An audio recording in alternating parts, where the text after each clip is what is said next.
Okey, bismillahirrahmanirrahim. Assalamualaikum warahmatullahi wabarakatuh. Okey, untuk murid-murid 4 progresif, selamat pagi cikgu ucapkan. Jadi pada hari ini kita akan belajar berkenaan dengan kata kerja aktif tak transitif. Okey, minggu lepas kalau kamu ingat kita dah buat kata kerja aktif transitif, cikgu bagi nota. Jadi untuk minggu ni cikgu akan terangkan macam mana kita nak menggunakan kata kerja aktif tak transitif ini dan apakah maksud kata kerja aktif tak transitif. Okey, jadi kamu dengar penerangan cikgu baik-baik dan fahami, okey? Jadi yang pertama sekali kita kena tahu peraturan kata kerja aktif tak transitif ini. Jadi kita akan tengok kata kerja aktif. Okey, dekat sini kita ada keyword kata kerja aktif. Kata kerja aktif itu ialah kata kerja yang hadir dalam ayat aktif. Okey, dalam ayat aktif iaitu ayat yang mengutamakan subjek asal untuk diterangkan. Okey, contoh kita cakap pemuda itu tersenyum. Okey, jadi dalam ayat itu kita menunjukkan kita nak menerangkan keadaan pemuda itu. Jadi itulah yang dimaksudkan dengan ayat aktif. Okey.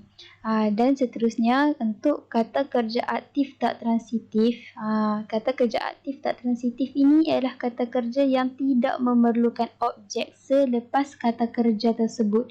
Okey, kamu kena tahulah apa itu kata kerja. Kata kerja ni adalah perbuatan kita. Jadi kalau untuk yang tak transitif, kata kerja aktif tak transitif tidak memerlukan objek. Kalau minggu lepas kita belajar kata kerja aktif transitif memerlukan objek. Kalau yang ini tidak memerlukan objek sesudah kata kerja tersebut. Tetapi ada kata kerja aktif tak transitif ini boleh diikuti oleh pelengkap dan keterangan ataulah pelengkap ataupun keterangan. Dan kebiasaannya kata kerja aktif tak transitif ini menggunakan imbuhan ber di hadapan ataupun imbuhan ter di hadapan kata kerjanya. Contoh tersenyum. Jadi perkataan tersenyum kita tak perlu dah tambah objek dekat belakang. Kita hanya cakap pemuda itu tersenyum. Kita tak perlu tambah objek dekat belakang. Itulah yang dimaksudkan kata kerja aktif tak transitif, iaitu tak perlu objek. Kamu kena ingat, kata kerja aktif tak transitif tak perlu objek. Dia hanya memerlukan pelengkap atau keterangan pada satu-satu situasi lah. Dan terdapat dua jenis kata kerja aktif tak transitif ini, iaitu yang pertama tanpa pelengkap dan yang kedua berpelengkap.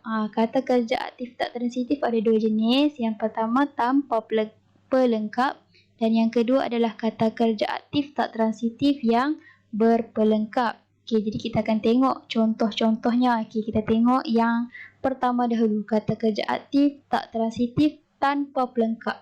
Maksudnya kata kerja aktif ni dia tidak memerlukan langsung pelengkap di belakang kata kerjanya. Contoh Okey, kata kerja aktif tak transitif tak berpelengkap ini boleh berdiri sendiri tanpa ada objek di dalam ayat tersebut. Contoh dekat sini cikgu bagi, pemuda itu tersenyum. Dekat belakang ni tak memerlukan apa-apa dah, tak memerlukan ayat yang lain. Dia boleh berdiri sendiri dan kita boleh fahamlah ayat tu. Tidak tergantung.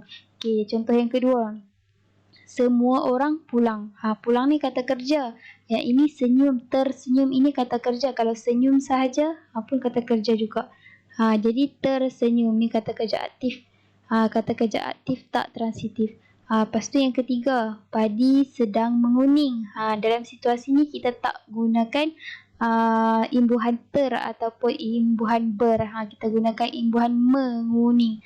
Ini juga boleh berlaku, okey? Seterusnya, pemuda itu asyik berbual. Asyik berbual. Dekat belakang dia kita tak ada sesuatu objek. Dekat sini pun tidak memerlukan objek. Yang ayat yang kedua pun tidak memerlukan objek. Begitu juga dengan ayat yang pertama. Jadi kamu kena ingat, kata kerja aktif tak transitif tanpa pelengkap maksudnya tidak memerlukan objek ataupun tidak memerlukan pelengkap. Pelengkap ni macam mana? Kita tengok yang contoh kedua. Apa itu pelengkap? Okey, kita tengok kata kerja aktif tak transitif berpelengkap yang memerlukan pelengkap. Jadi kalau kata kerja aktif tak transitif berpelengkap, maksudnya kata kerja tu perlu diikuti oleh pelengkap untuk menjadikan ayat itu sempurna, untuk menjadikan ayat itu tidak tergantung. Dan kata kerja aktif tak transitif ini tidak boleh dipasifkan. Kalau macam minggu lepas kita boleh pasifkan kata kerja aktif transitif, tapi kalau kata kerja aktif tak transitif tidak boleh dipasifkan. Kata kerja aktif tak transitif ni tidak boleh dipasifkan. Okey, kita tengok apa itu pelengkap. Contoh dekat ayat yang pertama ialah keadaan bapanya beransur baik. Baik inilah yang dinamakan pelengkap. Kita tak panggil baik ini sebagai objek. Kerana apa? Kerana objek merupakan kata nama. Dan kalau kita perasan, kita tak boleh terbalikkan ayat menjadi ayat pasif. Macam ayat kata kerja aktif transitif, kita boleh pasifkan ayat tersebut. Jadi dekat sini tak boleh pasifkan. Dan yang baik dekat belakang ini kita namakan dia sebagai pelengkap. Okay, kalau kita tulis keadaan bapanya beransur, jadi ayat itu jadi ayat tergantung. Kerana itulah kita perlukan pelengkap untuk menyempurnakan ayat. Okay, kita tengok ayat yang kedua. Mereka tidak berbuat jahat. Berbuat ni kata kerja aktif. Kata kerja aktif tak transitif, dan jahat ini adalah pelengkap bagi kata kerja inilah. Yang ketiga pun sama. Pengembara itu berselimutkan embun. Berselimutkan ini adalah kata kerja aktif tak transitif. Embun ini adalah pelengkapnya. Dan yang keempat pun contoh yang samalah. Kamil tidur berbantalkan lengan. Kalau kita buang lengan ni, ayat tu jadi ayat tergantung. Okay, kalau kita buang, dia akan jadi Kamil tertidur berbantalkan. Jadi ayat itu akan jadi tergantung, dan sebab itulah kita perlukan pelengkap untuk melengkapkan ayat tersebut. Dan kalau kamu perasan, yang warna biru ini adalah kata kerja aktif tak transitif itu, dan di belakang kata kerja itulah pelengkap yang cikgu maksudkan. Okey. Nanti kita akan tengok latihan pada muka surat di dalam buku teks. Okey, untuk latihan di dalam buku teks, kamu perlu buat latihan pada muka surat 34.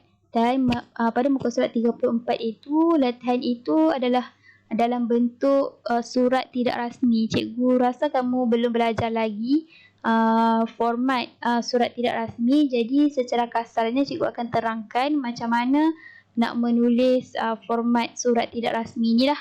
Okey, kita tengok slide yang seterusnya, iaitu ini macam mana kamu nak buat surat tidak rasmi. Nanti cikgu akan terangkan dengan mendalam, tapi untuk latihan ni cikgu akan terangkan serba sedikit dahulu. Okey, untuk menulis surat tidak rasmi, yang pertama sekali kita kena tahu surat tidak rasmi ini diperlukan untuk surat peribadi, ataupun biasanya ditulis untuk rakan, untuk ahli keluarga, ataupun yang tidak rasmi lah, untuk guru yang tidak rasmi. Okey. Dan format untuk untuk surat tidak rasmi ini, yang pertama kita perlu ada alamat, dan alamat ini ditulis di sebelah kanan. Okey, di sebelah kanan. Alamat ni alamat siapa?